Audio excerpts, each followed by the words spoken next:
Hello. Hi, Sally. So, welcome everybody. I'm so happy you're here. I'm pretty sure we're going to have a lot of fun.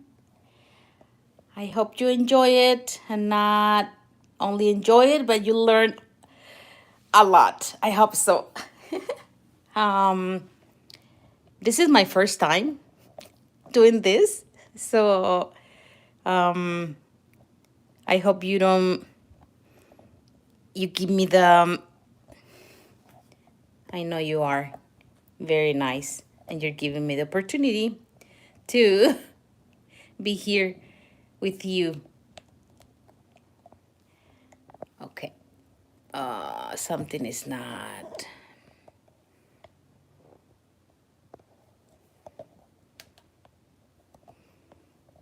Why is this not working? I'm so sorry. I thought I had everything ready and now this is not working properly. I don't know why. By mistake I moved it a little bit and now it's it was going crazy. But I think I got it now. It's kind of weird that I'm talking and I know you are listening, but I don't see anybody. But um we have Maite here. Maite is my friend that is gonna be helping me. Um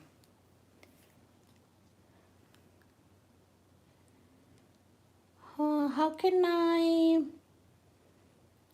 wanna see the Maite, can you send me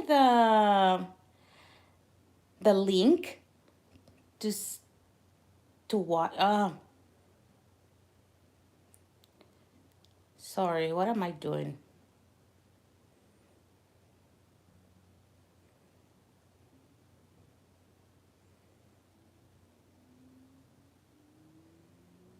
Okay, I have it. Yay! Oh, my dad is here too.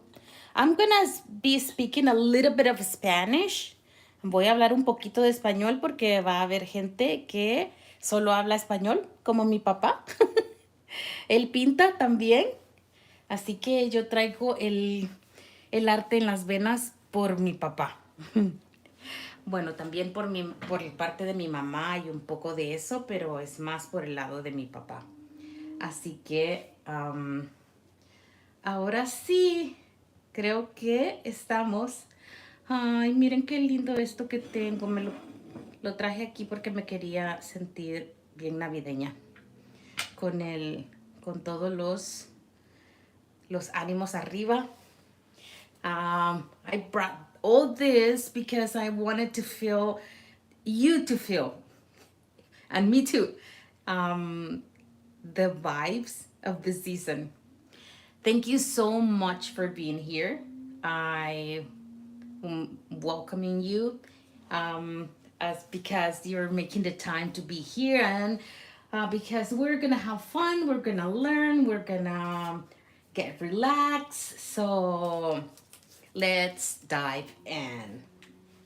Um, First of all,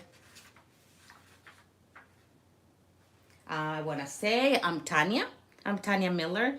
I'm a graphic designer by profession, but I'm an artist by heart. So I started painting 4 years ago and I always loved it, but I never had the time.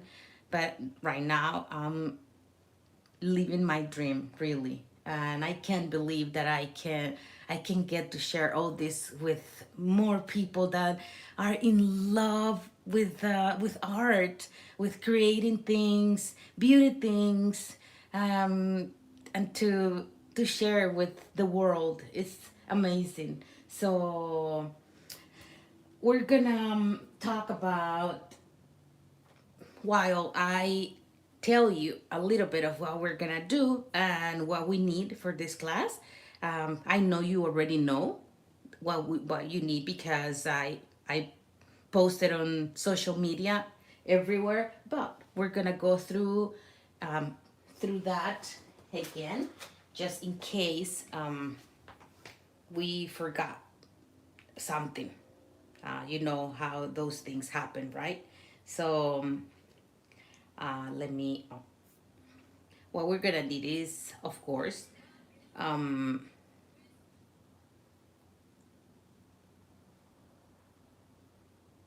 watercolor paper. But you know what? People always said that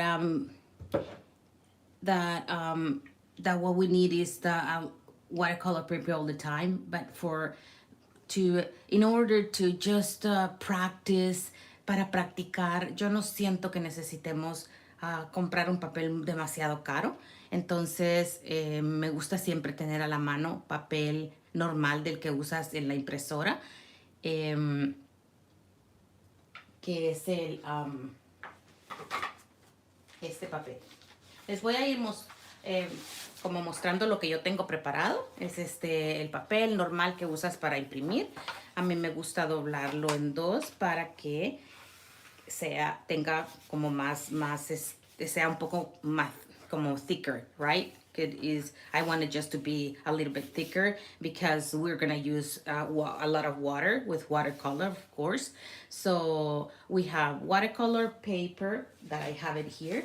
I was using this 9 by 12, but I cut it in half because it's easier for you to see it on camera, right? Hey, huh? While I'm telling you about what we're gonna use, why don't you tell me from where are you getting connected to this class, and let me know from where, and that would be lovely.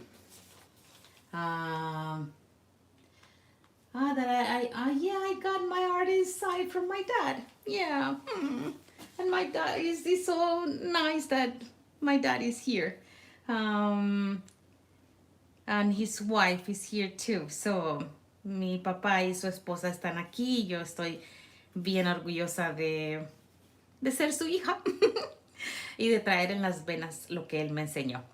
Vamos a ocupar, por supuesto, las acuarelas, watercolors. We're gonna use watercolors. We're gonna use a little bit of gold if you have it. Don't worry if you don't, because we have all other alternatives, like markers. You see, I have plenty of markers, golden, silver, white. So we also have, sometimes I use this, it's like a wash, is paint also. So it's thick and it covers. So whatever you wanna make some details, you can do it with that.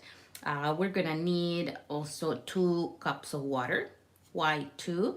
Because normally I use it one for when the brushes are really dirty, and the other one to in case you're painting with a black or a very dark color, and then you want to paint something in yellow, so you need it really clean to not mix the yellow with another color. So but in this case, what I'm using too is because we're gonna need one for the watercolors and the other ones in case we need the gold, in case we use it.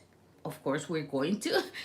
So I don't want to all my brushes to have these little sparkles, golden metallic sparkles. So you take care of your brushes and you take care of your watercolors. You don't want to mix them because then they are gonna be a mess. You're gonna have all those little sparkling things everywhere.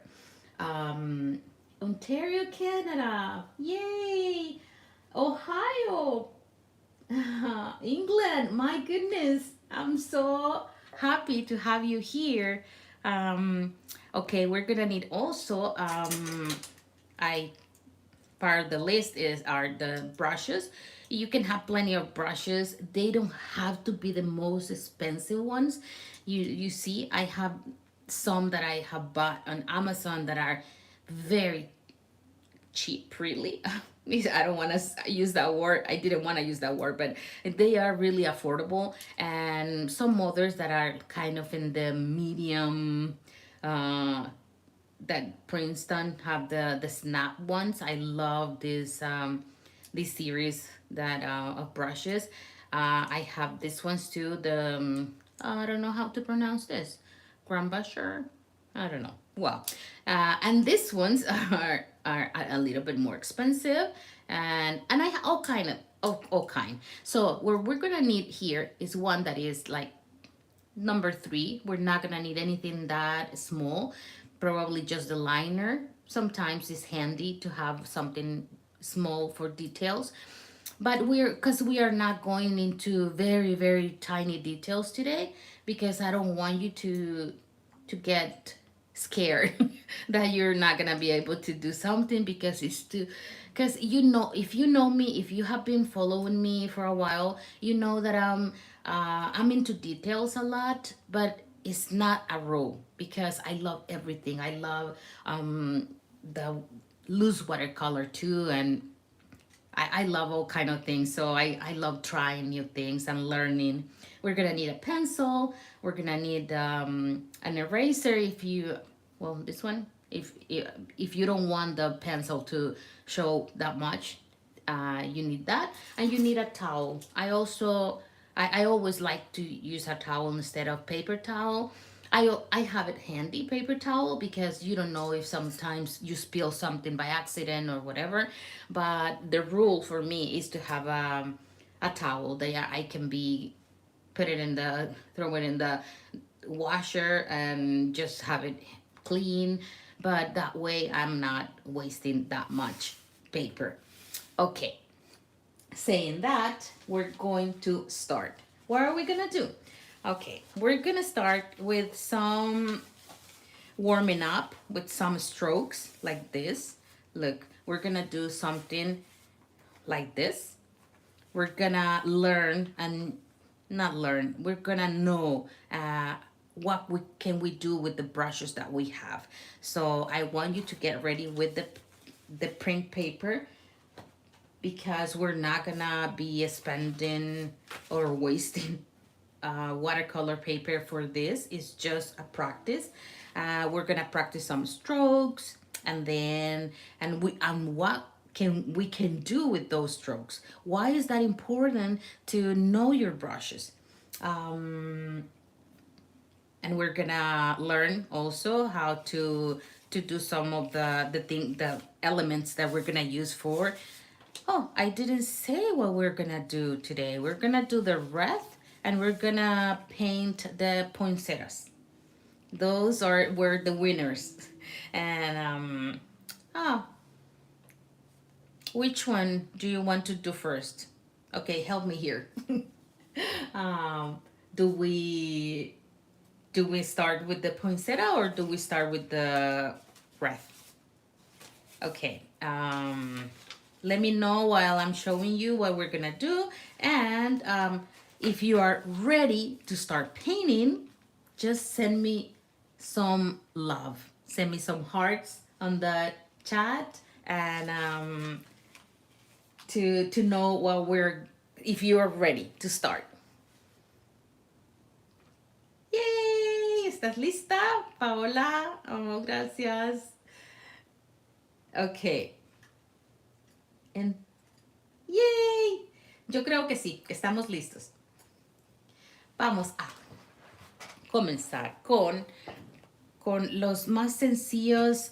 Algo que quiero comentarles es que yo no uso mi paleta de colores es limitada, porque estoy queriendo aprender a disfrutar de crear mis propios colores y cómo combinarlos. Me encanta la teoría del color, pero eso es demasiado profundo. This is too deep to talk about today, about the color theory, but I love it. So I always use a limited palette like this one, and I create my own greens.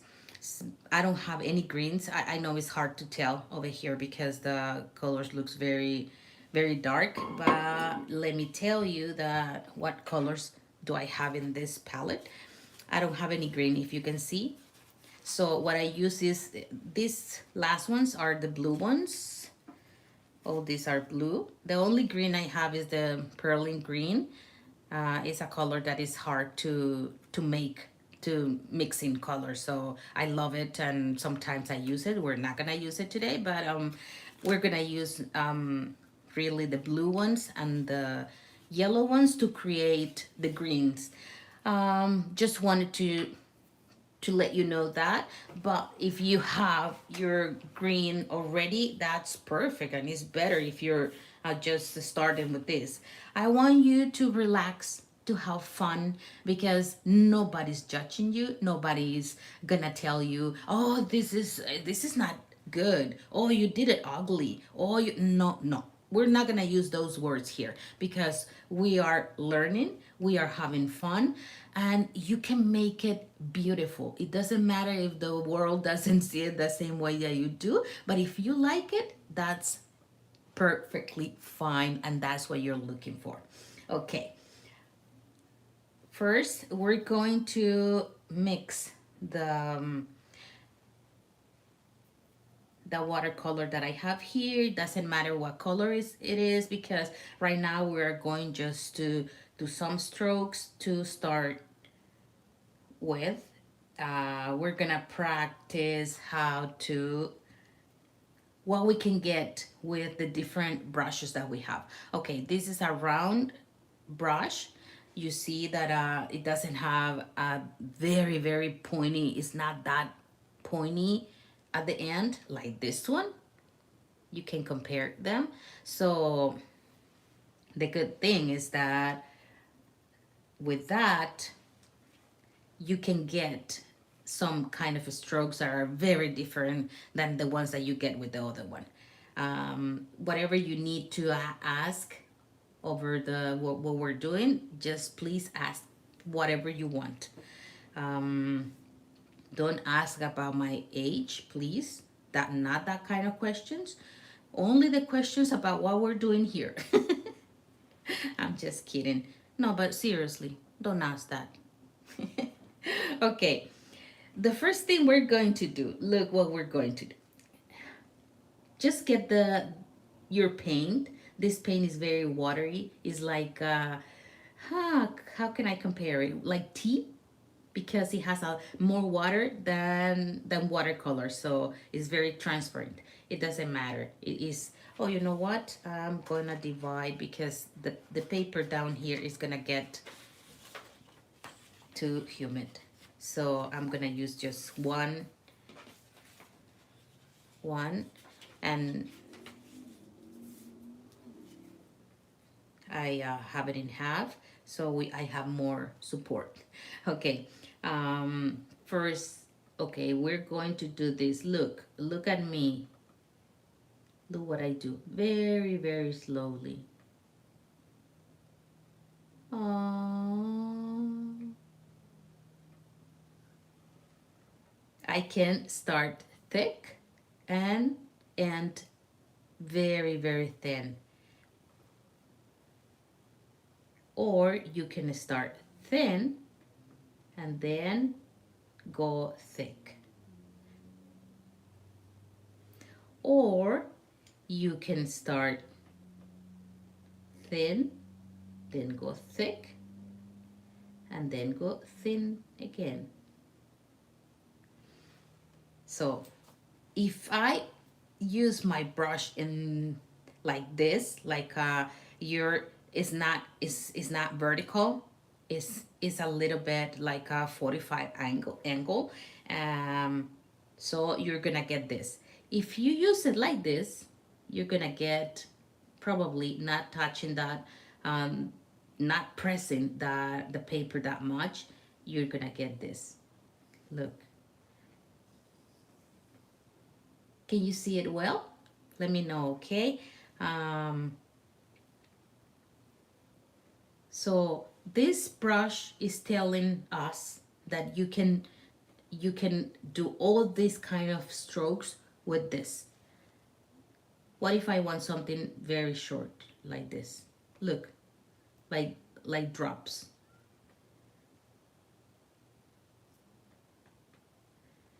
I recommend you to fill plenty of pages with this.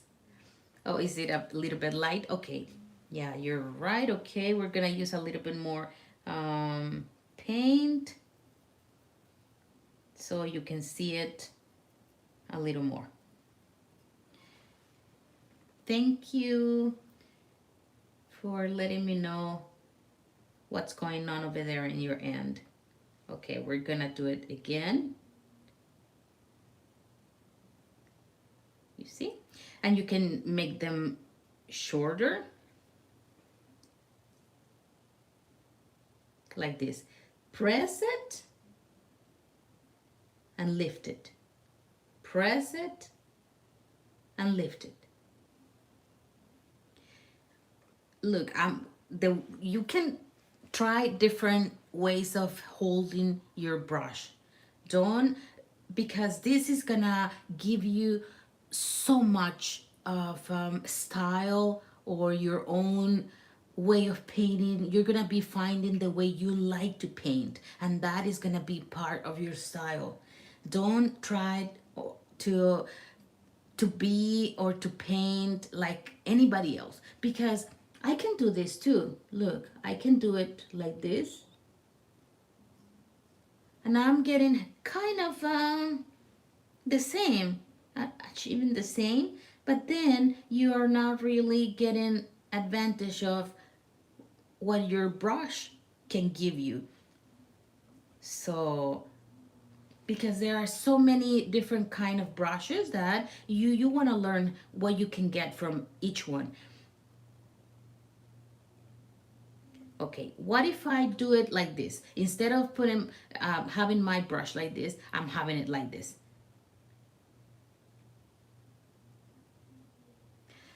Okay, now something else. It depends of how you have your paper. You can rotate your paper as much as you want. I don't really, that's my way of doing things. You're gonna find your own way, but I'm gonna tell you everything I know right now so far, and by my experience, to because I don't know how people do it that they attach the paper on the to the desk and you can't move it. Sometimes I want to just stand up and go to the other way. If I tried and I can't. So I like doing this. If I'm going around, I'm doing this. You see? Because for me probably is better to do it this way, but what if for you is better to do it the other way?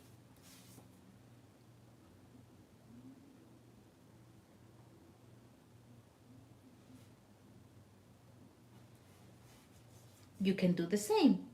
And if you know your brushes too, you're gonna be knowing what is the shape that you get depending on, like here, look, it's easier for me to have pointy beginning and then the end is more round to than here. So you're gonna be getting that experience. Okay, what we're gonna do is to use this. I'm gonna show you that you can not making it only like this straight, but you can do it a little bit curved. If you just do this, the same thing we were doing, same exact thing. It's just that you curve the the movement, the pace of the movement is different, right? If you can do it like this, or you can start very thin and then do it like this. So this is gonna be handy for some of the things that we're gonna do, but I don't wanna be crazy with this because I don't want you to get too scared about this. Okay, now that we know this one, I'm just gonna show you a little bit of another, with another kind of brush, just for you to have the experience, right? Like this. Look at the difference. This is a very pointy kind of brush. the they are very particular. This kind of brush is like that. So if you like that kind of finish, if you like that kind of strokes, you want to get something like this. Oh, by the way, I'm gonna leave you after we're done. This is gonna be is being recorded, is being I'm gonna save it so you can go back to the class whenever you want, whatever your pace, and if you want just to see a little bit of the class and practice, and then the following day you wanna, so you can do whatever you want after it. I'm gonna leave all the information, all the links of the things that I'm being using today. So look at this. Huh. Let's use the other part of the page.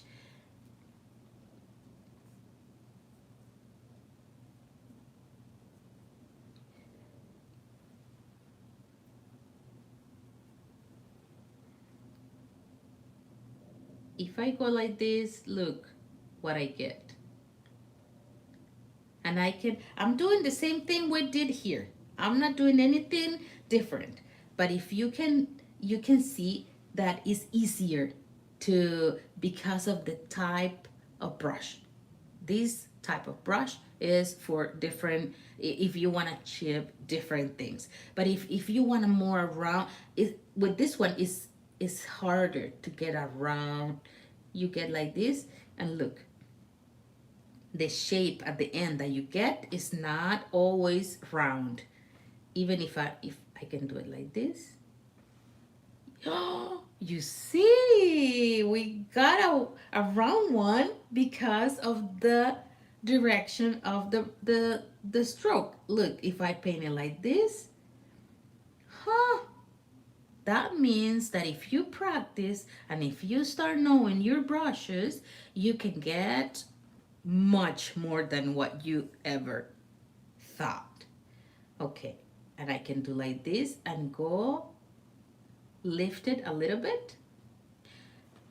Please, I I want you to know that this is about practicing. That's why I recommend you to practice. Just fill pages and pages with, use the, you know what I do? I use the watercolors that I don't like that much, the colors, because sometimes they are there, they are getting old, and I'm not really using them that much. So I start using those to practice.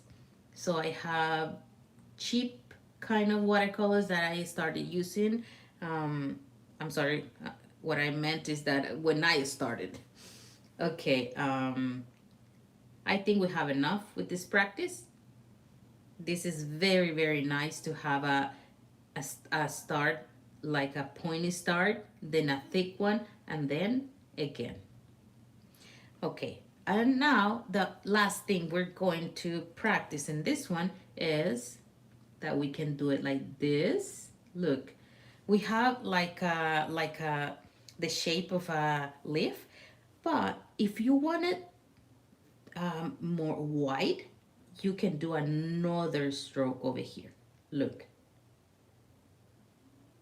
so you have it wider. Yeah, is it scary sometimes because you know how am I gonna know if I lift the the brush on time to make it go like to end at the same point that I end the other one, because sometimes you do this and then you do this. Oh, it doesn't matter if your art, it doesn't matter if it's not perfect, it doesn't matter. This gives the character to whatever you're painting. So don't worry about the how it breaks. The sometimes the paint breaks when it's getting dry. Don't worry about those things. Okay, now I don't want to get you bored. We're going to start really painting what we have ready. Um, no, hold on. No, I was gonna show you how to use this one, the liner, but I'm gonna use this one later because we're gonna start with the poinsettia right now. Okay, now I'm gonna use my watercolor paper because just because you can keep using the other kind if you don't feel that comfortable and you feel like you're gonna waste the paper. But I really recommend you to use the watercolor paper because it's the one that is gonna hold more water easily, and it's a thicker kind of paper, so it can gives you that opportunity to the chance to paint over and over. And it depends of the quality. The better the quality, the more layers are more water that you can use. So um, this one is not that cheap, is but it's very affordable. Is let me see where I have this. Okay, he's here. Is this one? It's a watercolor paper. It is not cotton. It doesn't have cotton at all. Um, but you don't, if you're practicing and you're learning, you don't need that. But if, of course, if you can afford at least 20% cotton, of course, if it's 100%, it's even better. But for practicing and for this matter, if you're learning, don't waste that much money yet. So because when you're ready, you're gonna know that you're ready, and you're gonna want to do it with a better kind of paper. You're gonna see the huge difference. But right now, we're going to do it this way with this kind of paper. It's at least 300 grams. So that's what I recommend. You can do it with 200, but for this I recommend the at least 300. And it's not about price at all. Okay, we're gonna start with the red. We're gonna do a consistent of like I said, I like mixing my colors. I start with this very bright red, and I add a little bit of opera pink, because the poinsettias are not exactly like this brilliant red, like too orangey, or no, it's more like they are a little bit pinkish, I think. It's not a rule, but oh, look what happened. Oh, let's see what we can do.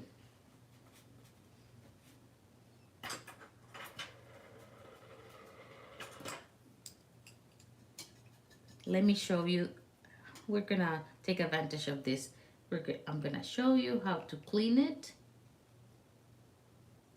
how to get rid of that spot, and then with a clean, in this case, it's gonna be better if you have a paper towel or something more that that is clean, 100% clean, and is very absorbent, because you want to lift the color faster. So you see, we have but like nothing have happened over there, almost. Okay, we have the color ready. If you can see, it's very thick. It's like it's a consistency of probably a little thicker than milk. So what I want, I'm gonna mix over here.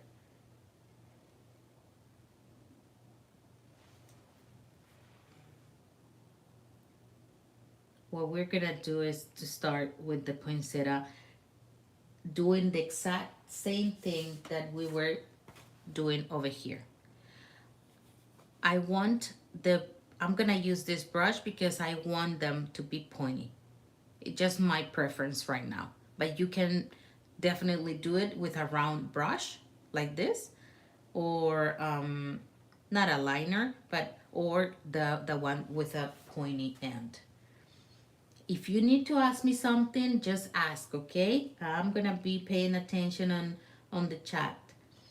Okay, poinsettias are very very beautiful flowers that the petals are not all the same length. That's why I'm gonna make some of them are gonna be longer and some others are gonna be shorter. And I'm not gonna like make a circle. Sometimes I use a pencil just to draw a circle before, but in this case I'm not gonna use it because the this kind of flower gives me that opportunity to not have all the petals the same length or the same all around. So I'm just gonna follow my center over here. I don't That's what you're gonna do. Okay, I recommend you to do something like this and then start with another direction. Look, I'm using my brush in different directions, so you're gonna be finding the way you like doing it and you feel more comfortable.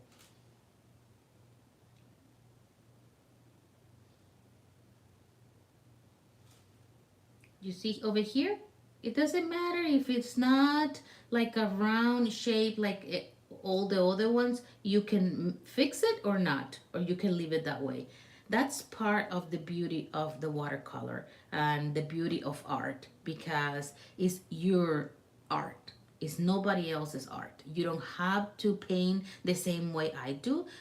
What I like doing is that teaching that you're gonna find your own way of doing things. I don't want you to copy exactly what I do. It doesn't matter if you want to practice and you like whatever I'm painting. It's fine that if you use it as a reference or you're trying to, because you're building your skills, right? But in the end, I will love you to find your own way.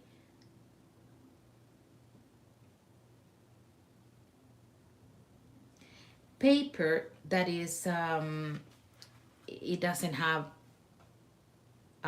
cotton in it, they break like this when it's drying, break more easily like this kind of you see the shapes and the texture that you're getting because of the paper. If I do it in the print paper, it's gonna give me some other shapes. And if you do it in a with 100% cotton, the paper gives you more time to is getting absorbed by the paint is getting absorbed by the paper slower, so that makes it that is smoother. But you know what, sometimes I really like this finish. I love it. I don't know. Tell me what you like. You like the kind of a smooth finish, the one you like to control, or you like more like I'm letting the watercolor to do whatever it wants, and I'm enjoying that. Or just if you want to share with us something else is that is very very good to do is to use your watercolor darker and not to change the amount of water that you have on your paint. So some petals are gonna be um, darker than other ones. That's part of this journey. The beauty of this is that, okay, we're going to do that right now.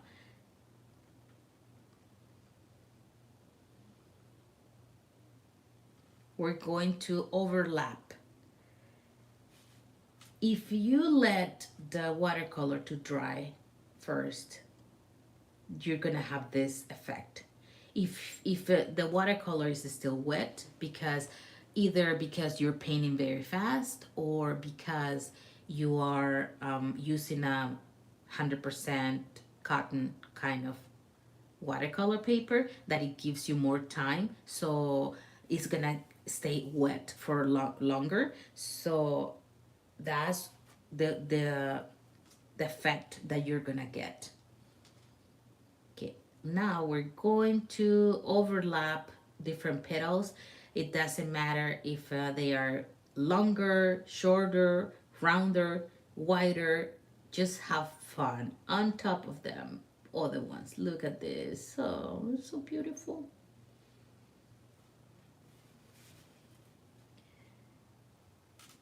I want a small one over here.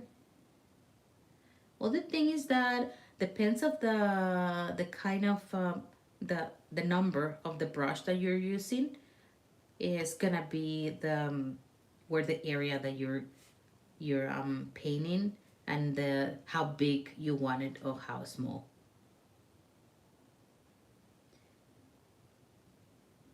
And I'm doing this today, different shapes and everything because I want you to see all the difference, that all the different things that you can make. It doesn't have to be um, something.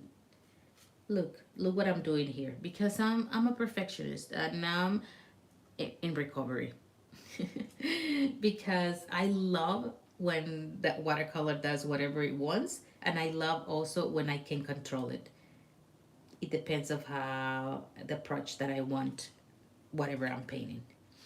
Okay, now we have these two different not the color is the same, but the brightness and the is you see when I in this case I have more color than water. In this case I have more a little more water. Let's see what happened if I have even more water than this, and the color is gonna get pale. um Let me grab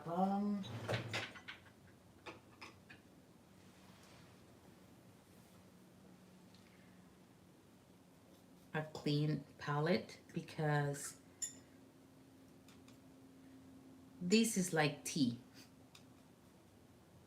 Did you see the consistency is more water than anything else. It's just giving it a little bit of color. So we're gonna do it like this.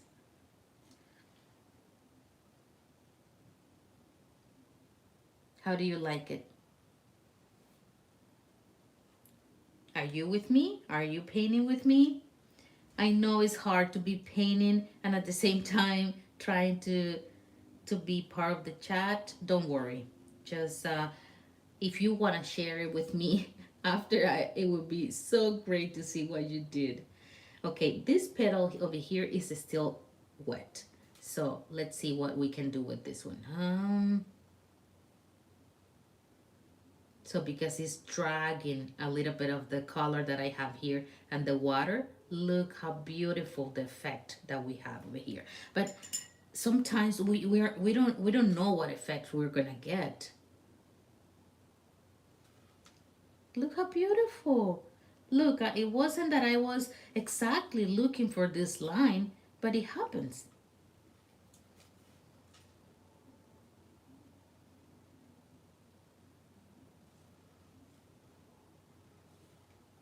Okay, I think we have enough with this. Now we're gonna start working with the green. The green, as I told you,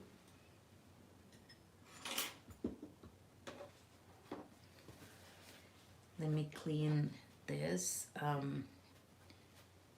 so I have an area more.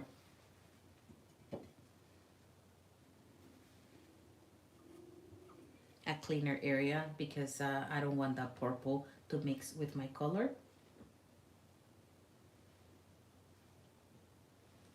Thank you, Paola. I'm glad that you're painting too.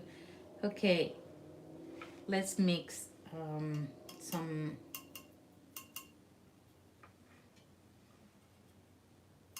of this yellow, and I'm gonna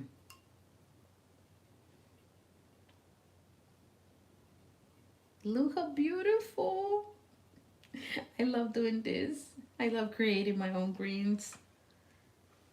So I'm gonna have more watery green over here.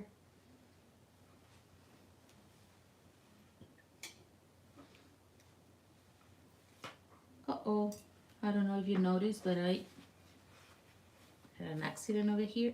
Oh, nothing happens. It depends of also depends of the quality of the paper that you're using. Sometimes the I don't know why, but the the the watercolor gets so attached to the paper that you don't even notice that I got a drop of water over here, and I wipe it. I just put the paper towel on top to absorb it, and it looks like nothing. You see, and sometimes you can lift a little bit of that color if you rub it, even if it's dry. You can, if you rub it and put water on top and make like I make another petal over here, you can drag a little bit of the color, but in some cases that's never happened. um, okay, we're going to start with the green. Now, this is very handy to use a pointy kind of brush for this, because you can get in these areas that are very the area where you're gonna paint is very, very small, and you can get in the middle of those areas like this.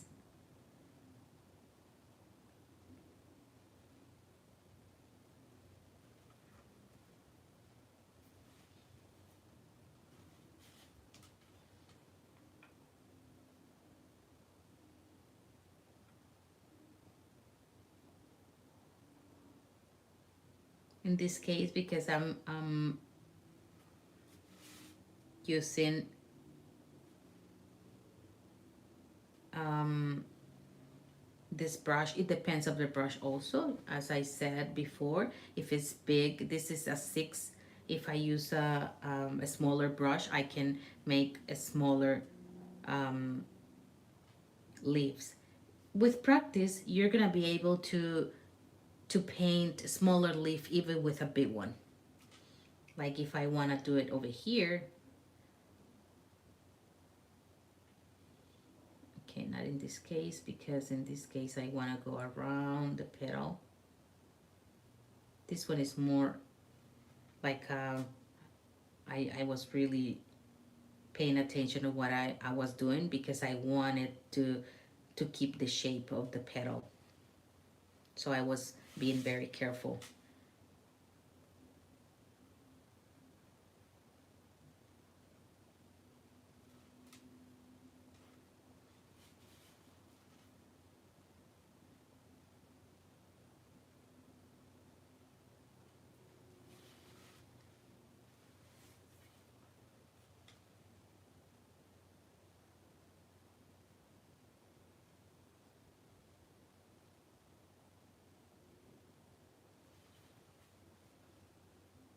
Okay, now we're gonna be changing you see, I put a little bit more blue in this green, and I'm getting a darker blue. And it's beautiful when you wanna overlap.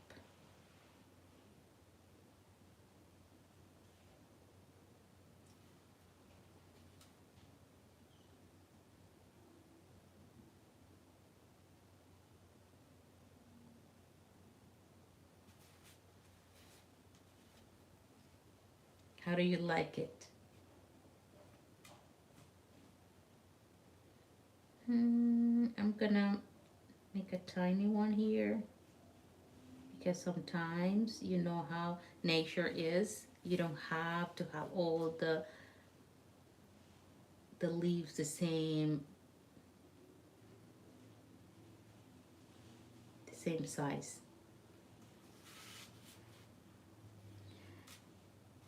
Oops.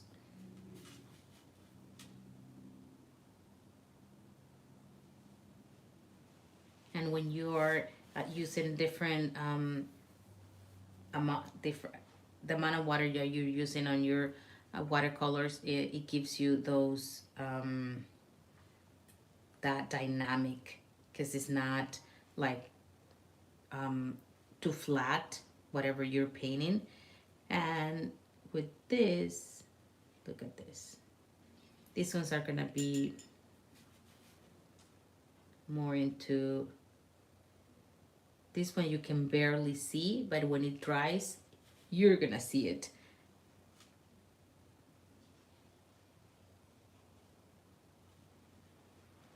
Okay, we're gonna leave this one like this to let it dry. And probably somebody's asking, okay, how are we gonna get to the Christmas cards? Because this is just this paper over here. It's not like, it doesn't look like a card, doesn't look like a postal.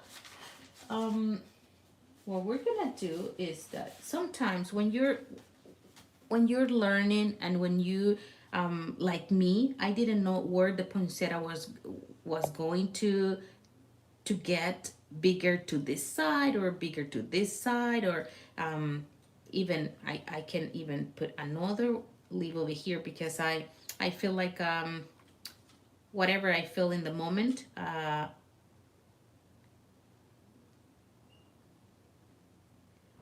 can add leaves, and you can do it like this. And but it's not in the center of the paper, man. And you can think, oh my goodness, what am I gonna do, because I already have the paper folded, and it got to this side more than to the center. So I'm gonna show you at the end how I do it, and how you don't waste any of the paper that you have, and you don't waste any of the um, the painting that you already did. Sometimes you are in love with it, but it didn't get into the center of, or exactly in the spot that you want it. So we're gonna work on that too. Now we're gonna be waiting for this to get dry. I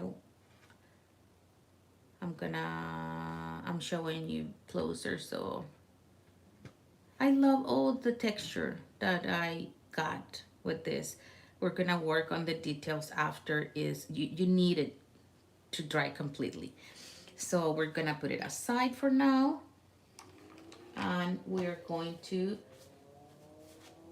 do the other one, because I don't want to be here longer than hour and a half for you to get all stressed or tired. Sometimes it can be tiring when you're not used to this, because you are trying to look good, and at the same time you're trying um to not be here the whole day, right?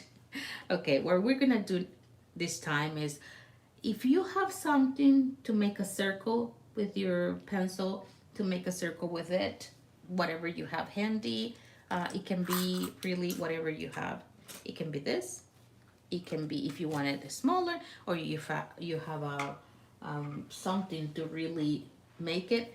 But in this case, I'm not gonna do it that way, because I can just do this.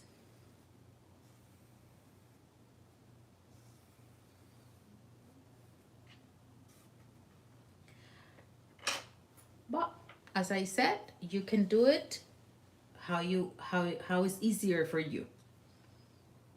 What are we gonna do with this? Okay, now I'm thinking, for the kind of wreath that I wanna paint, I need more of a rounded. Uh, I don't want anything that pointy. Let me show you some examples that I have made before. This is one of my sketchbooks. This is a Jenna Rain sketchbook. Is not 100% cotton. It's not that thick, but I love it just to sketch, because I don't care if it's not nice, if it doesn't look beautiful. I don't care. I do whatever I want in this one, and I love it. I love it because I don't have the stress that is so expensive, and I don't know how am I going to what if it's gonna be a really piece of art, like people can say. I think everything is a piece of art. So you're the owner, okay? Don't ever forget that. You are the owner of your art. Don't let anybody to tell you, oh, you should do it this way or you should do it this other way. No, you do it the way you like it, the way it pleases you, and you're gonna get better over time. Over the more you practice, the better you get. So this is some different kind of pine branches. This one, in this one, I'm gonna start with this one because in this case, I used a brush like this.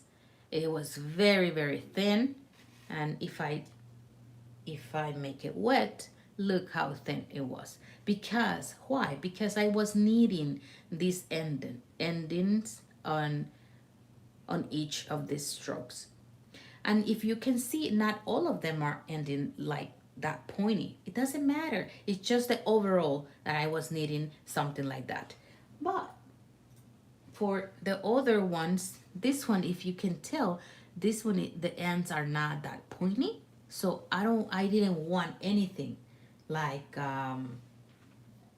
like this one because then it's gonna be harder to achieve that kind of results. For this one, I have the ends. I can do it either with the liner. The liner is this kind of brush that is the hair is longer, and it says, look over here, long liner. And you can do it also with something like this that is still a brush that is pointy, but you have more control with this one because this one is never gonna get thicker than it is itself. But this one, it can get thicker because it has more hair, even though the pointy end is very helpful to achieve that. And with this one, of course, I don't want anything that pointy because then it's gonna be harder for me to achieve this kind of shapes because they are more round at the end. So that's the beauty of knowing your brushes because then you can. Some people said, oh, why do you need so many brushes? Well, first of all, because I like them. Don't tell my husband, please, that I have so many. I have like 10 that are new. Oh my goodness. Okay, let's see something different. In this case, you see what we're going to do. This is the one that we're going to work on right now. Is you see the shape of the leaves? They are like started like round and then and pointy, round and pointy. So what kind of brush do you think we're going to be using? Oh man, I lost mine. We're going to use this kind because it gives me the round shape easier because it's not that pointy at the end.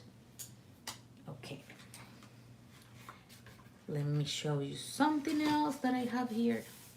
This one is another example that what I did is that I had the round shape. You see how they started round and end pointy, but I curved them. And what is the special thing about this one is because after I painted just half of it, I put another layer, a second layer of the paint on half of it to achieve that kind of result. So they are, over time, you're gonna be more, like you're gonna want to find out what else you can do with the brushes that you have, or what would it's gonna makes you feel so confident about, because you're gonna, at some point, the brush is not gonna be like, oh my God, how am I gonna hold it? How much water I put in it? We all start that way, but there's gonna be a moment that you're gonna feel like it's just an extension of your hand. So you're gonna be so comfortable doing the making the brushes, the strokes, and it's gonna be easier, I promise.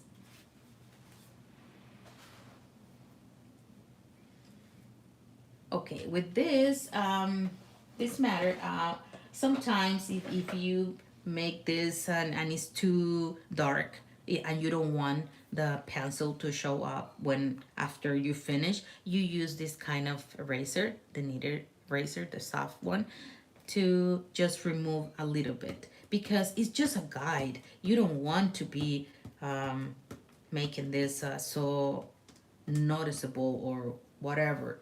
um, let me let's go get some of the print paper. We're gonna do some strokes before we start, some exercises before, because what I want is to do something like this. Look, we're gonna do this with the liner. This is something else that you can do when you already know how to use your brushes and how direct what direction you can, after practicing, you're gonna get so comfortable of doing this. And you can also draw a shape over here just for a direction of yourself, that you want this shape like a pine, so you can do that too. And in that case is when you want to remove as much as you can, because it's just a line that only you want to see, because you don't want anybody else to see it. You just want some direction. And we're going to practice also this, because we're gonna need them, as I show you in the red that we're going to be working on. Oops, that is this one. We're gonna need them, right? Okay, if you have the liner, I'm not gonna do this too long, because I know some of you maybe don't have it, so it's just for you to appreciate and to know, to have a little bit of background, knowing how you what you can do. Look, this one I can go thick and then lift and go very thin. Liners are very good also for lines.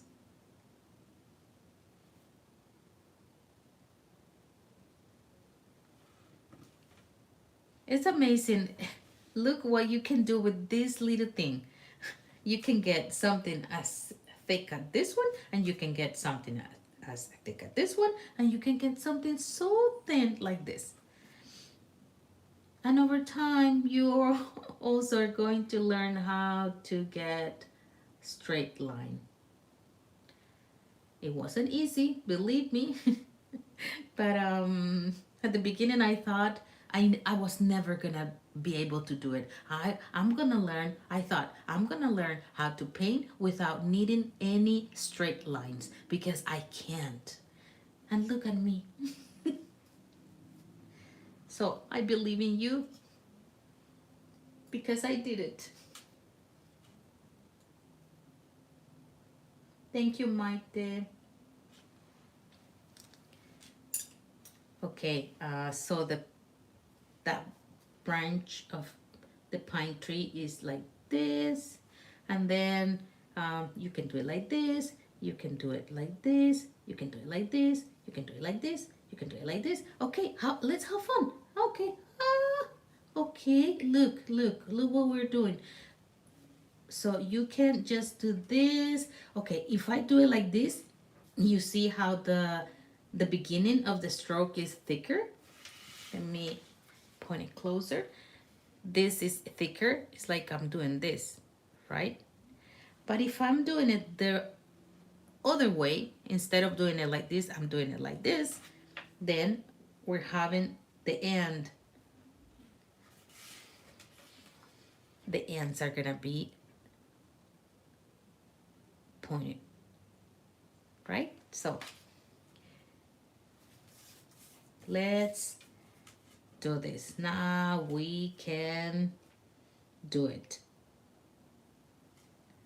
I make it a little bit curved because on nature, things are not completely straight all the time. They are like a little bit curvy. It's nature. It doesn't have to be like a pencil, like a straight, or is the shape of nature is it can vary. Even the um, the the leaves that you sometimes you think, oh no, all of those leaves are very round. All of a sudden, you get a leaf that leaf that is very different than the other ones in the same plant. So that's the beauty of nature. So don't worry about if you don't get it. Oh, like I want every single of these strokes the same length, the same. Look at mine. They are like messy.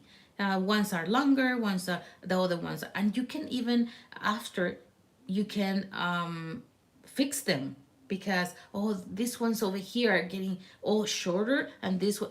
It doesn't matter. That's the beauty of it. And if you want to pay more control, if that's the way you like it, you discover over time that that's the way you're gonna like it, do it that way. So we're gonna start doing this.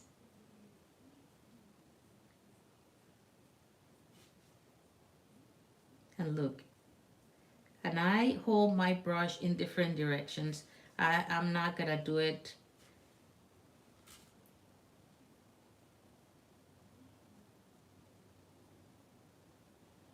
like all of them. Oh, these are getting like, my goodness, without thinking, they are just the same, almost the same exact length. I don't want that. I want it a little bit messier, but still getting into the shape, but I want it a little bit messier.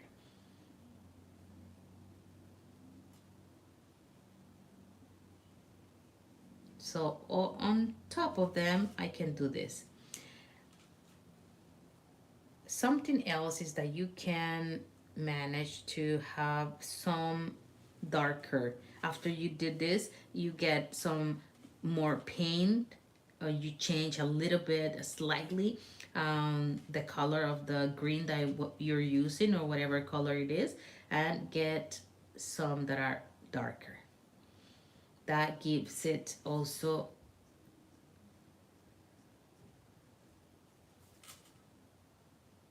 a different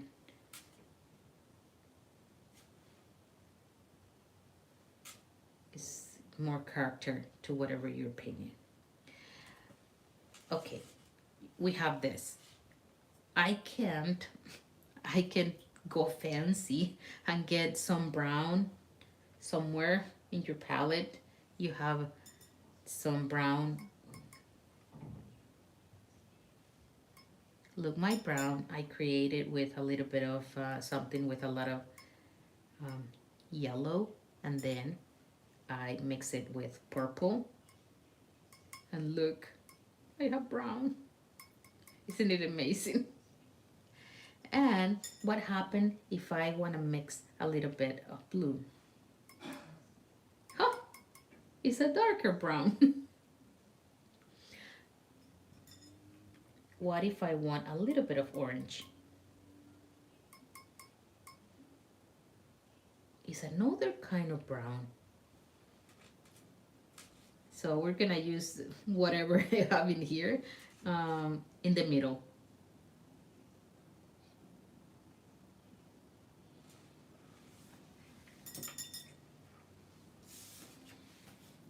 It depends on how you want it. If you want it very like you want it to be very noticeable that it's a different kind of color, or you want it just a little bit of variation, you can play around.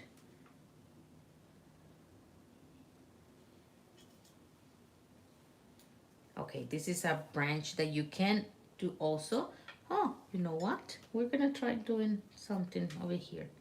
we're going to do some round, some circles.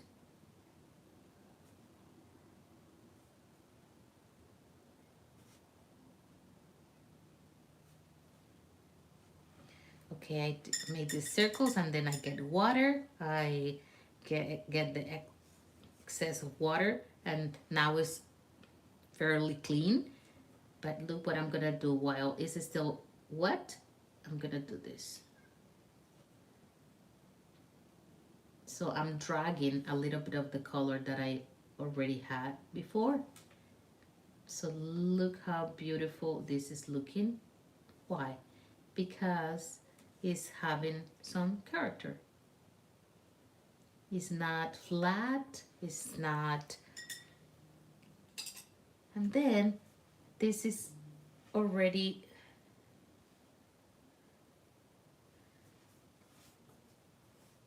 is wet and I can do this. And the paint is getting inside of of the the paint that is still wet, and that looks wonderful too.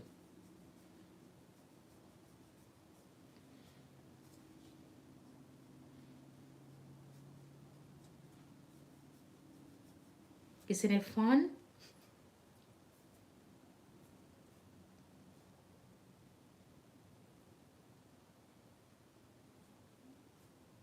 Thank you, Maite. I'm glad that you feel like you're learning. You're very, you're not saying that much. I think everybody's busy.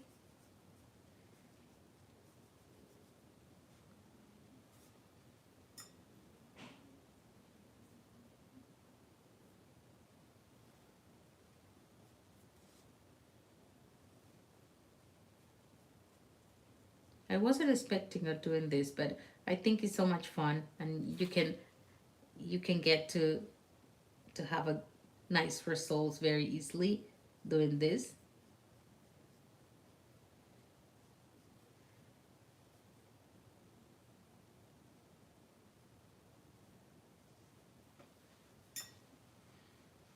Okay, now we're gonna do the red that we were talking about. Um, have my paper here, and what we're going to do is to start with the leaves. I'm gonna need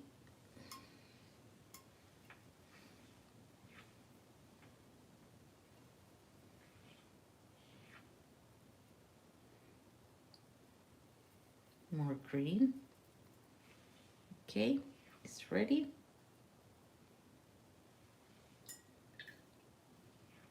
What we're gonna do first is that sometimes I use a dropper also to have more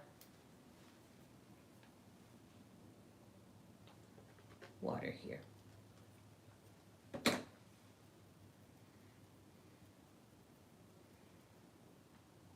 Okay, remember the strokes that we learned.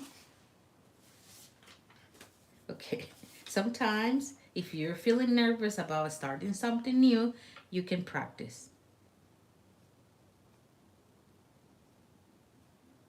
You see, sometimes at the beginning, mine are gonna be like, not the ones how I want them to look. But then you start practicing, that you start getting more comfortable,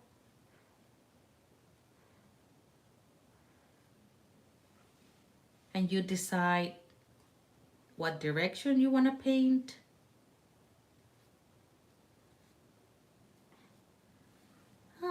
So now I like this, like I was doing like this kind of curve.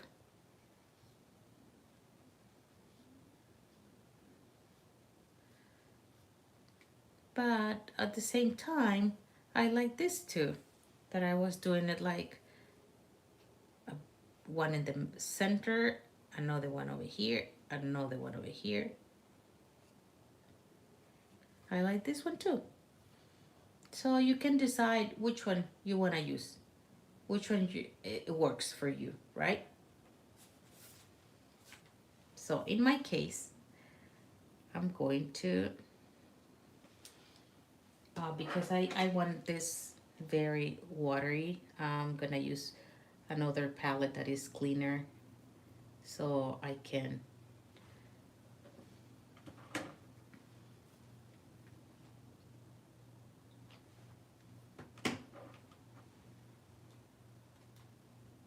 Okay, we're gonna start with this one that is a very, very light color, so you're not afraid of what you're doing.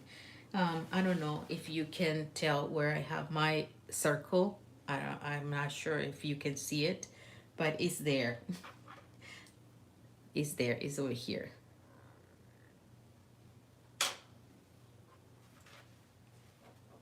You can, because if you are starting and you're like kind of a little bit afraid of what's gonna be the outcome, you can leave the pencil to show more than mine, because that is gonna give you confidence. Yeah, let us know how are you doing with this. Okay, probably too. I need a little more color because not even me, I cannot see it.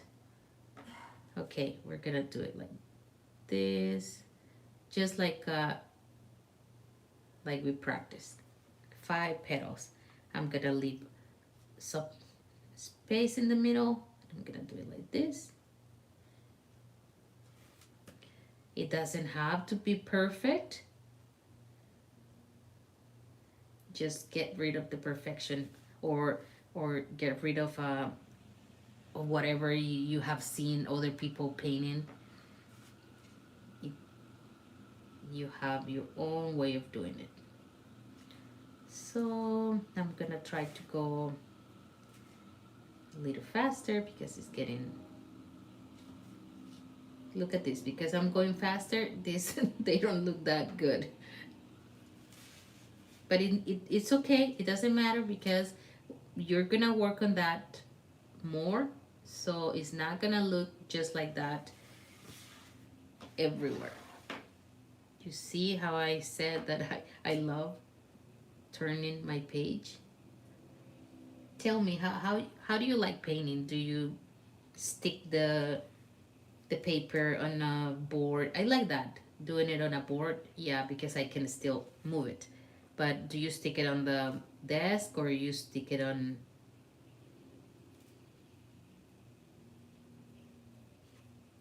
or you're painting like me? Some people do it too because they like to, they feel like the paper doesn't tackle that much, doesn't make it goes curve, so they attach it with a tape around. That's fine too. Whatever makes you feel um, good. You know what? Because of the time, I don't want to have you here that long. Um, because I know you have more things to do. I'm gonna use this. That is the dryer. I'm sorry about the noise, but I promise it's gonna be quick. 1, 2, 3.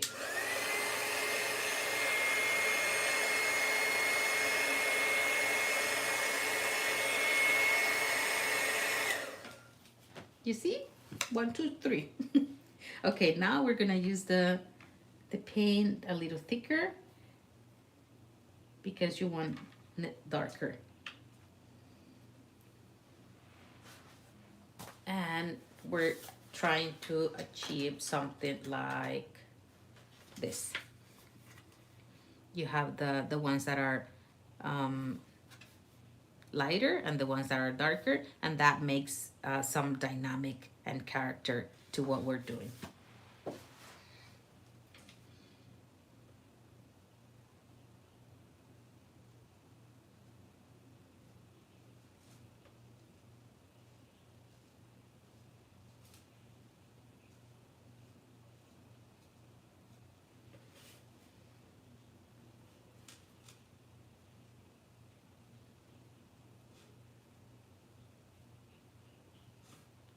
know if you're having fun, if you're still painting, if you're just watching. It's okay. You can watch it again.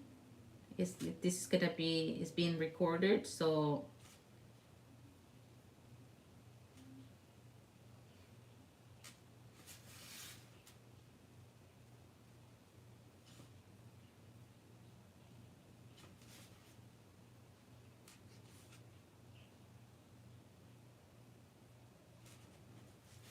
okay. Now that we have this, we're gonna start with the round red dots. In the space that you have in the middle of this, it doesn't matter if some have more or less space. That's part of the beauty also about this. It doesn't have to be, nobody is gonna be making measurements like oh, let me see, this one is only have four. No, no, this one has two. This, no, don't worry about that, okay? Just have fun. And for this one, if you use and I what I use also is different kind of different sizes of the, because that also gives it some dynamic.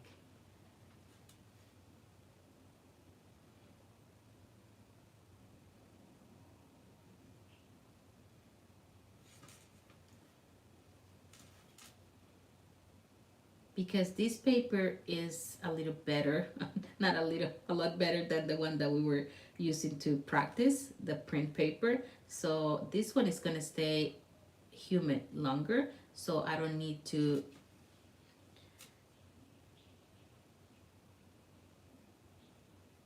do it that fast.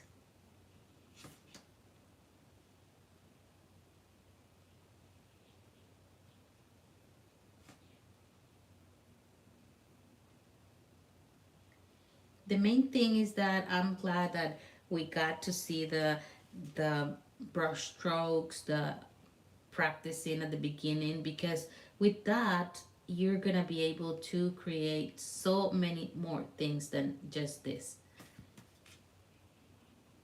You create branches, you can create wreath with different shapes.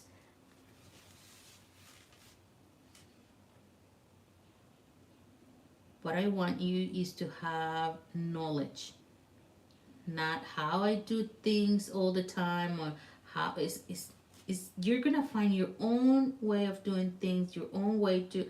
I love how people. I would love to break down an image like some people do it. They only do like 3-4 strokes, and you know that it's a rose. You know that it's a pine pine branch. You know that. Oh, I would love to do that. Oh, Sally, I'm glad you're painting too.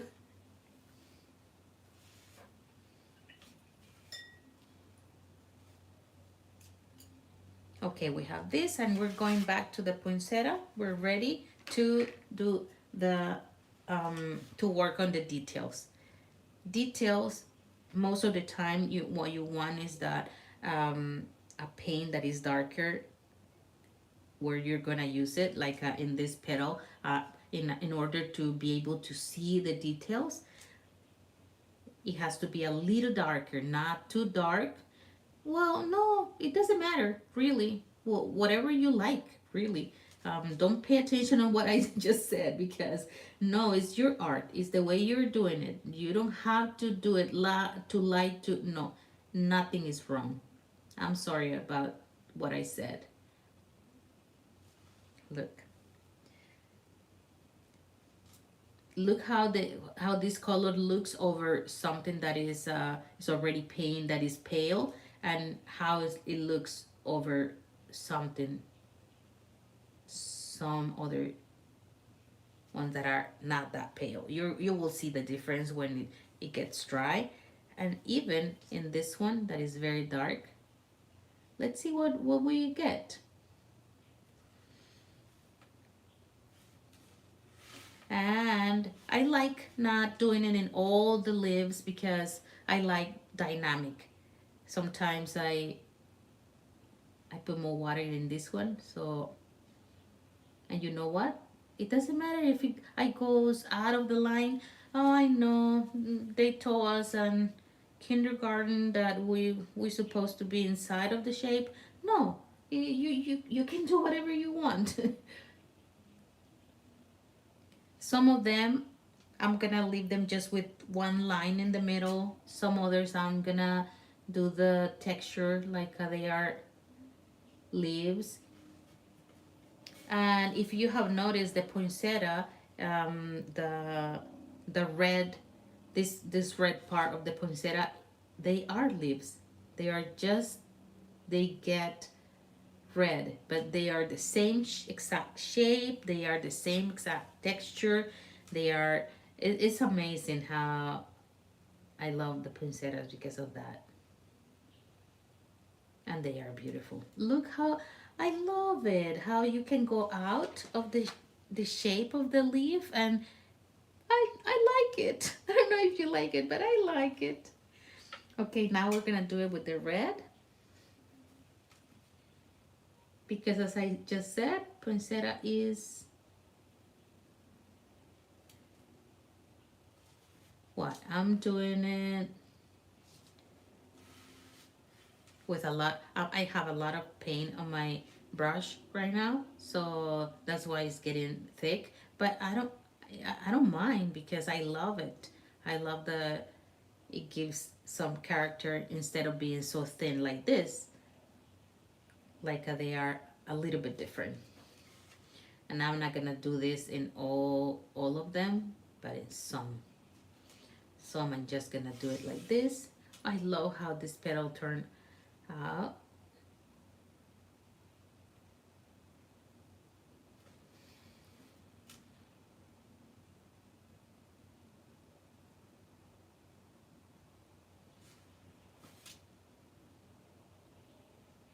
Okay,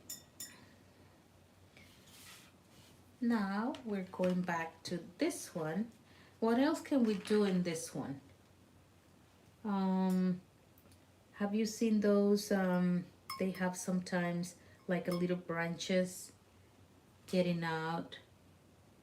Let's keep some dynamic.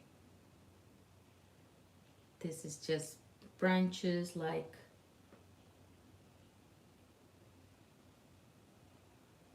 oh, Maite said that she can have poinsettias at her house because she has she has a cat. I know. That's a that's good that you're sharing that, Maite. Thank you, because it's a poisonous kind of the beauty it is, but it points with like for some animals like cats. So be aware of that and have them not that close of to your pets.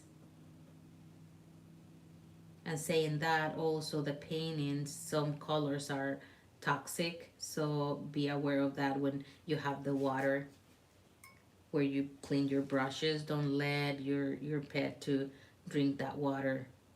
Sometimes they do by mistake or because you're not paying attention, and it's not that is some gonna happen, they are gonna die or no, but you want to be careful.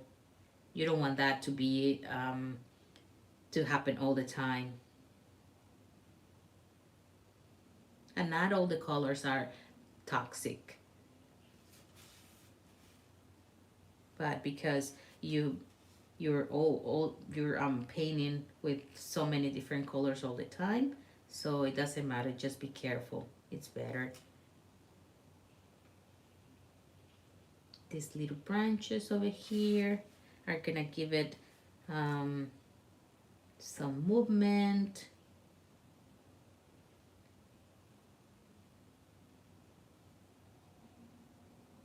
You see how the some details gives, you see it was very like just a circle, very steady, and now it has more movement and character because of just tiny things.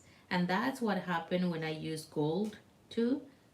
The the gold gives, does the same exact thing, gives character, and I really love it. And this one, because it was the first one that you see, I didn't practice, I didn't uh, um, warm up before painting. So the first one, it was very timid, like I was afraid of doing something wrong. Okay, and now we're gonna go to the gold details. As I said, you have, I have plenty of things I use for details. You can use color pencils, you can use markers, you can use that's what we call mixed media, when you not only using watercolor but you're using other kind of materials, like this, other mediums, like this is like a whitewash that I sometimes I use it. I'm gonna do it kind of quickly. If I do it like this and I always recommend to make this mix in somewhere else.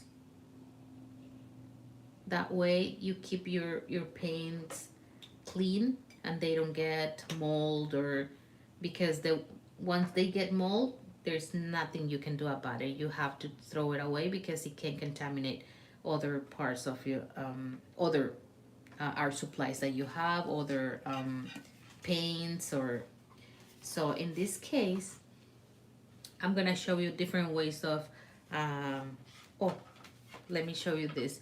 Look, this is very noticeable, the lines over here in this one, because it was dark.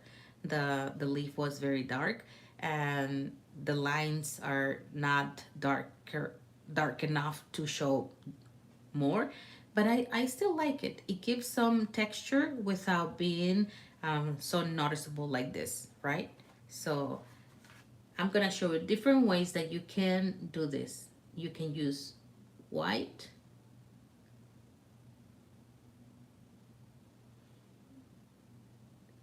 most of the time the darker the color you're using the white on top is better, because then you're gonna really see it. If it's the same principle on this. So I use it like this. Sometimes I use my brush pen. This brush pen is amazing too.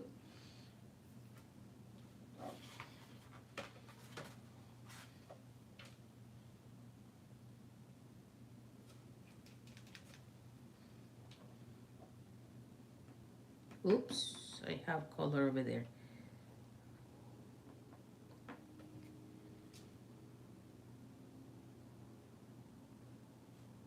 But this one, I don't have that much control over the tip, because it's not that thin like the other one.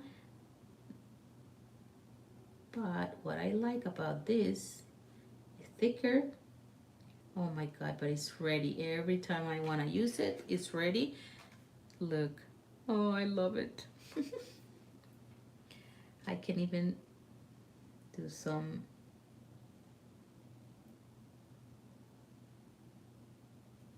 and I don't do it all the same size.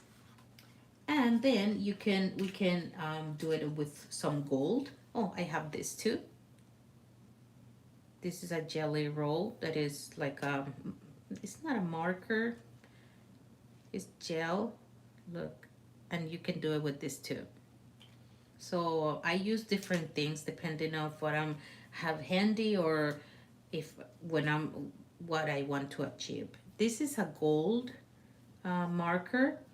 Is You're gonna see the difference on this one. Let's see. Let's put something in here.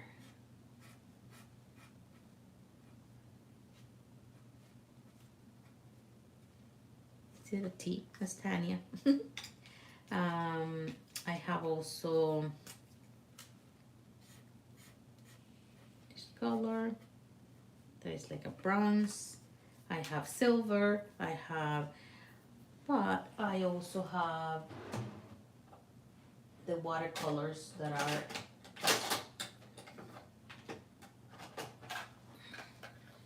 I use these watercolors that are metallic kind of watercolors if I wanna do some, you know what, because I'm gonna use it on the leaves, I wanna do it with this kind of print. Oh, look how beautiful, I love this. This one are from Neil Aquarellas. I don't know if you have seen the calendar that we were working on.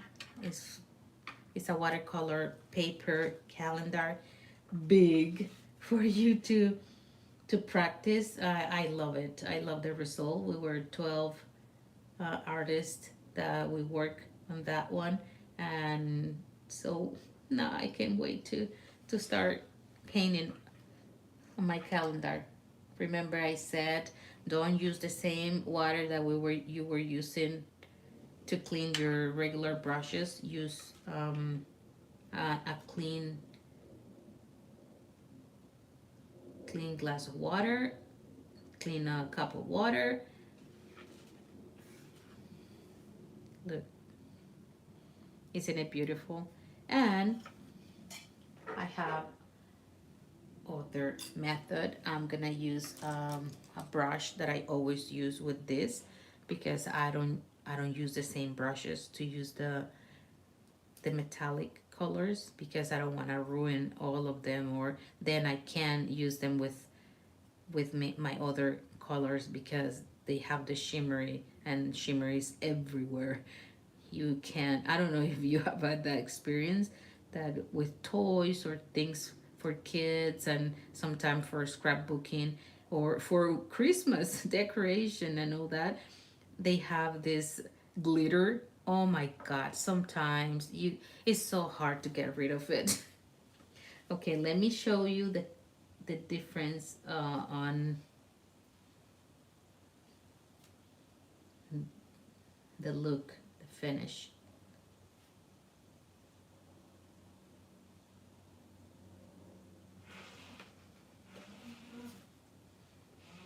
When you see it closer, you see how is this one is supposed to be gold, but it's not even close to this kind of finish, and with the watercolors too. So I like to use it where I have the dark. Look at this. Oh my god.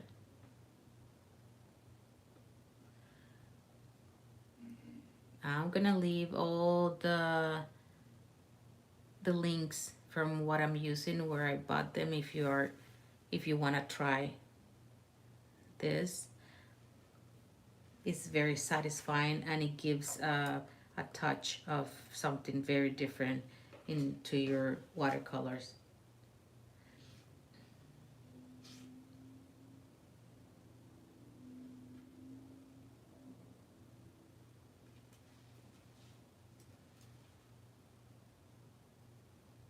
And you can use it also for details, whatever you want. It's your art. You can do whatever you want with it. You're the owner. Remember, nobody's judging you. You just enjoy it.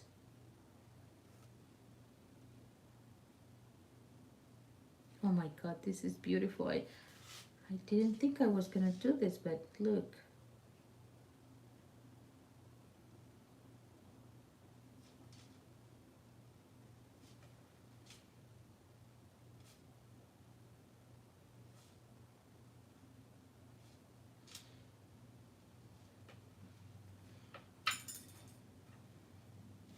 And look, I love it.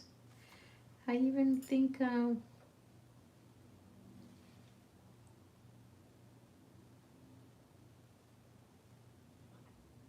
this is good when you're making things that are gonna be given away by originals, because you can't, it's not that easy to have this finish if you want just to scan it and print it. Isn't it lovely? But you can scan it and print it the way it was before and then add the golden touches. And now we're gonna do something in this one too.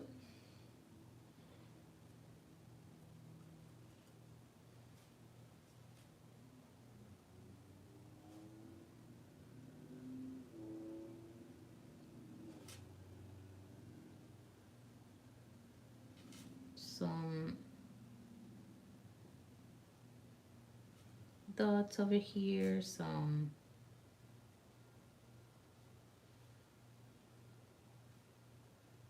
or you can do it just on the branches, or you can experiment. You can try different things, and if you don't try, you're never gonna know what you like. Don't be afraid. That's why I don't want you to buy things that are too expensive or try everything on watercolor paper, because you're never gonna do anything. You're never gonna start because, oh no, it's just too expensive. Maybe the next month I have I in my budget I can do it, or maybe no. Don't wait until then. Start with whatever you have. Don't buy anything that expensive to start. That day is gonna get there. If you wanna make money from your art, believe me, you're gonna do it. You're gonna love in it, and you're going to have then enough to buy your art supplies. Okay. We barely have 20 minutes to see what we can do with this for our Christmas cards. You can either do something like have it ready, the cards that you want, the size that you want. You cut the paper as I said at the beginning. What I use is the back of my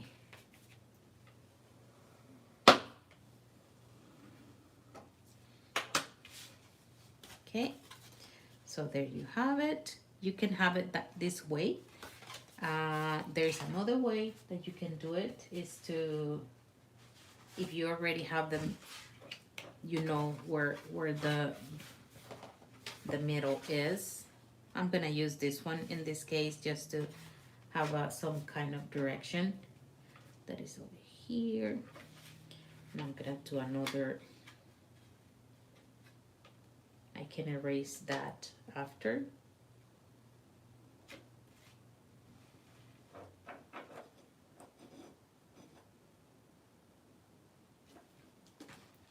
Okay, now I have where it is, and what I use is something that is I have this that I use to open envelopes, so it's very handy for this kind of things. And I go first with something like this before folding it, pressing it a little bit, and then you have the rest. Look, so with this it's easier for you to fold it, and it's not gonna show the wrinkles that you get.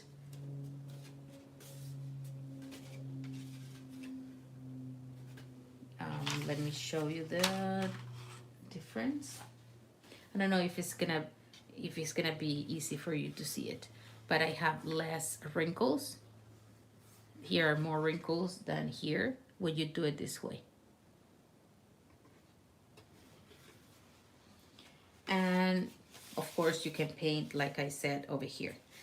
But in this case, because we didn't know where everything was going to end, we're going to cut this. For that, either you do it with with a scissors or you do it with your knife. I'm gonna do it with my knife this time. You don't have to go all the way exactly with the shape. You can leave a little bit of white.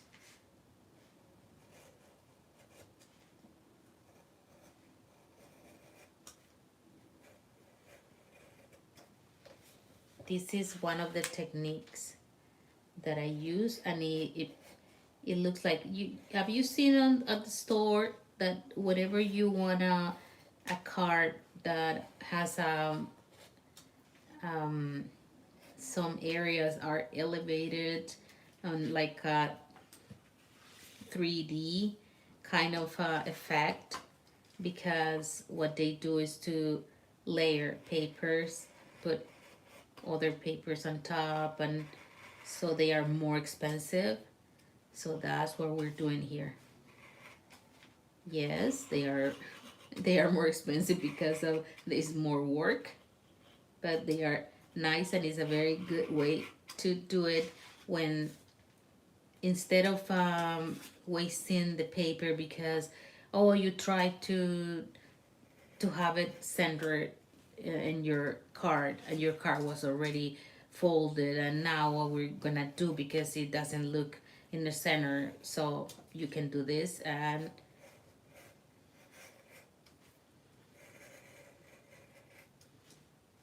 the results are beautiful.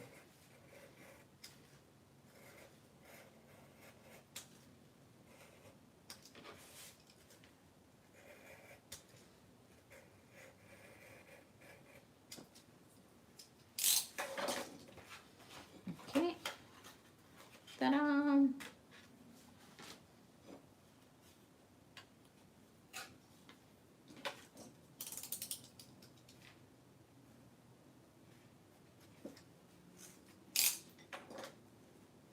Isn't it gorgeous? It is, right? And you can even use paper that is other color of paper, like green, a very dark green, or you can just put it like this. Oh, I think it's lovely. I think it's a very nice look. You can make it like in a different level. You can use this kind of tape that is thick, so you're gonna have it, and it's gonna look like it's a little bit elevated. The more paper you stack on, it's gonna be more like it's gonna be hard if you want to put it in an envelope and all that, right? So I recommended just to use one layer of this, or you can, if you're using another kind of color, paper color, you can do it too, because this is gonna stand out a lot. Can you imagine like a red kind of let me see if I have something over here. I don't have any. Oh well, I have this little box. Look, isn't it gorgeous? You can buy paper, red or green or gold, and they are gonna look amazing. I'm gonna finish them after, and I'm gonna post some pictures with them, so you can have more ideas how to finish them. And another thing that I have done in the past also is that I cut some paper like this.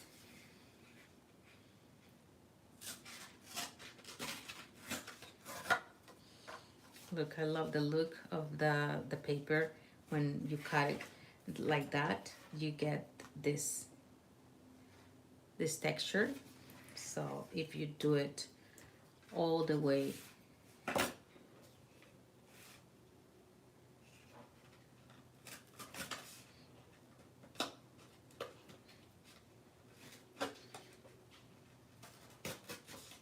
it's hard when it's not that big, the short, the smaller the piece of paper gets is harder, and if it's thick, it's harder. But just to give you an example, I want to do it because I really want you to see it. This one got,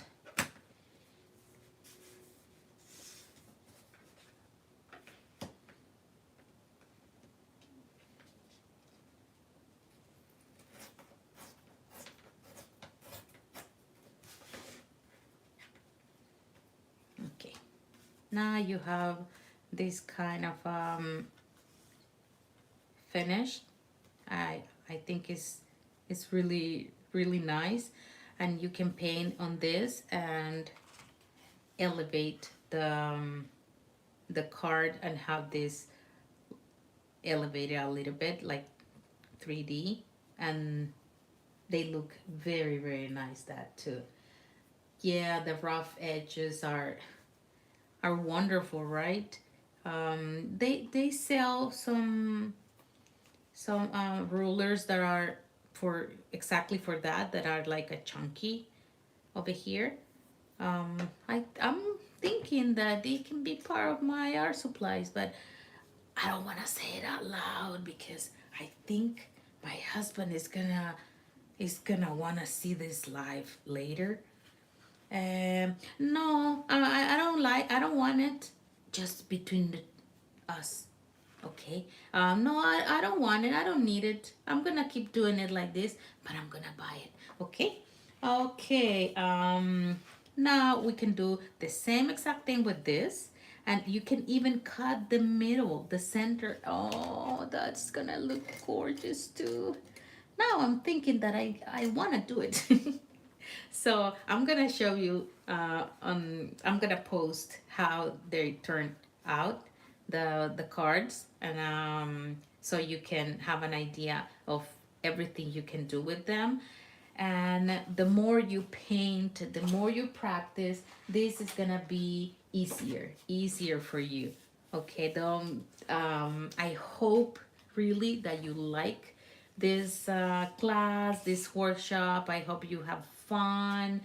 Um, I'm gonna be doing this more often because a lot of people have been asking me to do it, and I know these days are very busy, but I'm so happy that I can have this lives recorded and you can see them whatever you want.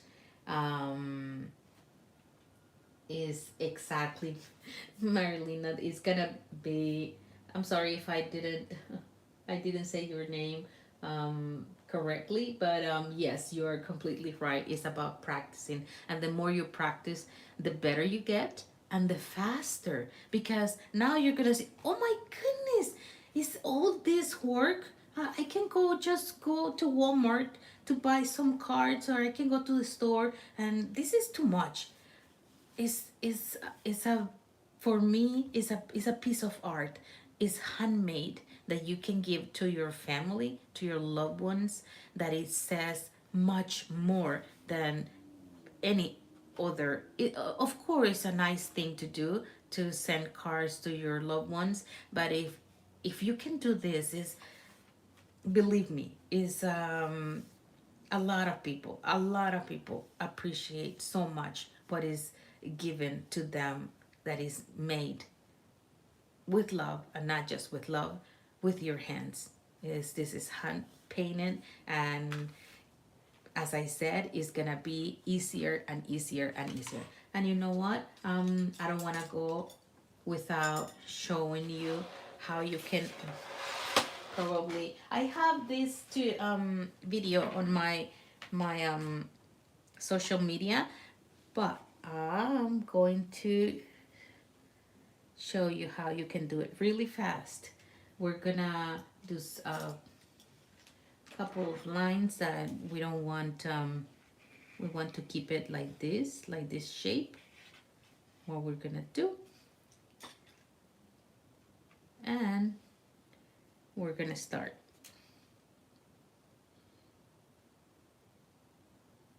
Lift it. lift it. They don't have to be the same exact length or anything. Lift it. Lift it.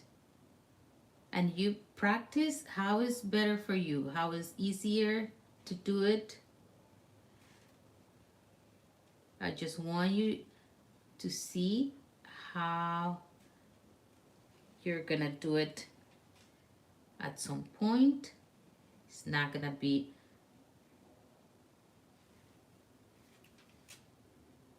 hard. How many can you do of this? It can be this, it can be in a pine tree, it can be a, how do you call it, the mistletoe? Yeah, mistletoe, right?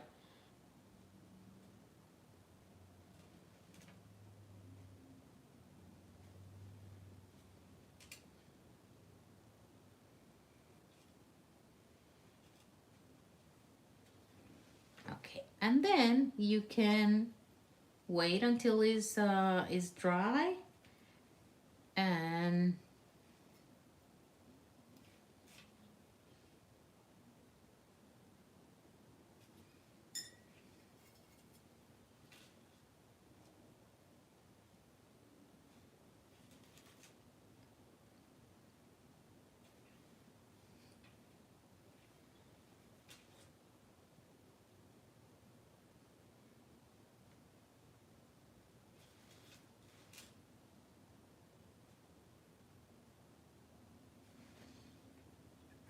isn't it cute? And this is you can do it so fast. You can paint them so fast. You don't have to be here the whole day.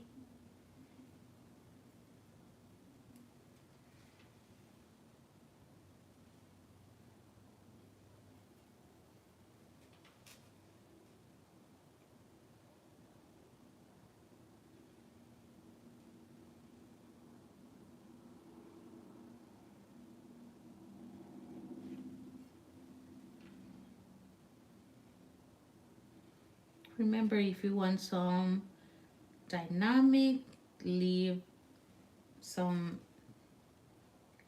white spaces. Okay, and then you have this. And I'm sorry, I'm gonna use the blow dryer just because we don't have that much time.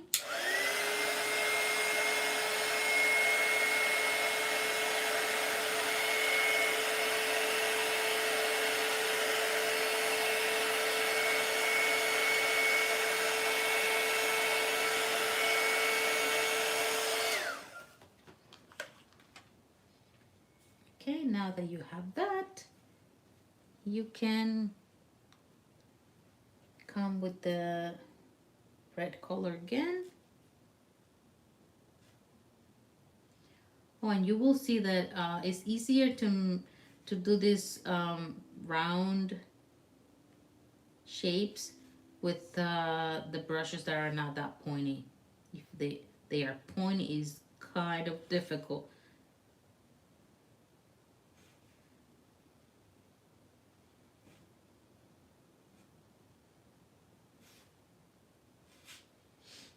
Okay. What else can we do to make it even? I can leave it like this, and I think it's gorgeous. And I just write down over here, Happy Holidays, Merry Christmas, whatever you wanna write down. And you can look for ideas on Pinterest, and if you wanna do an extra touch, you can even do this with your kids, with family, and all of them can have their hands in something so special that you're sending your loved ones. You can just give some touches.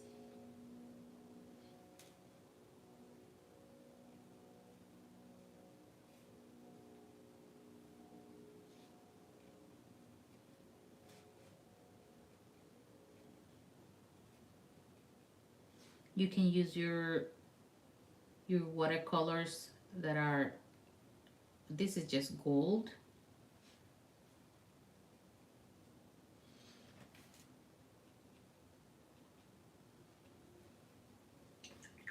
But you can use your color watercolors. I got this red. Oh my goodness, this red is a dream.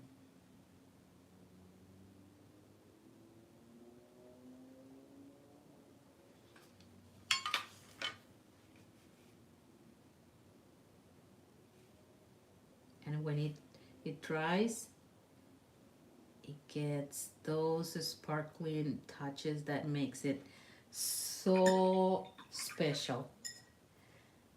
And when you tell your family, oh yeah, we made them, we paint them, isn't it gorgeous?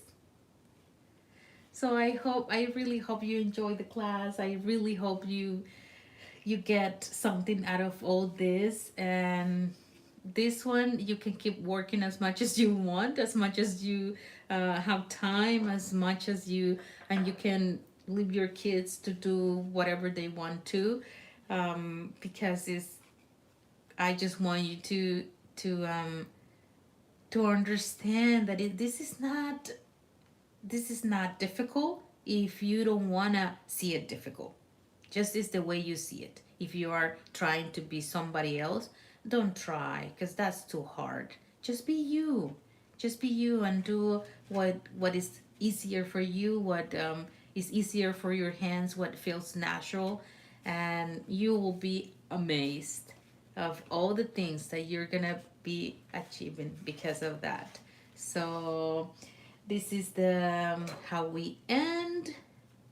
Oh, I think I love them. I really love them.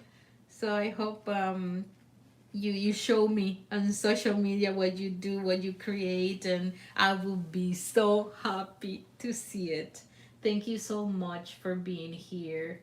Um, Really, I appreciate you trust me, and if you wanna ask anything, feel free. Feel free to ask, because I'm here to share my journey with you.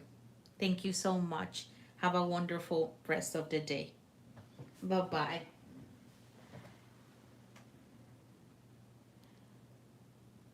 Of course, Tessa. I'm glad you were here. Yay! Marilina? Marilina, I hope I'm saying it correct. Take care, okay?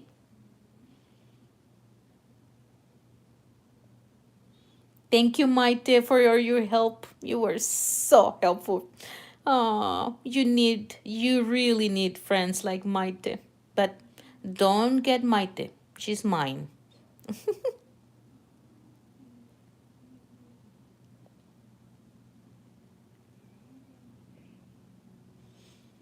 Bye, Berenice. Gracias por estar aquí. Gracias, papi. Love you. Gracias, Pau.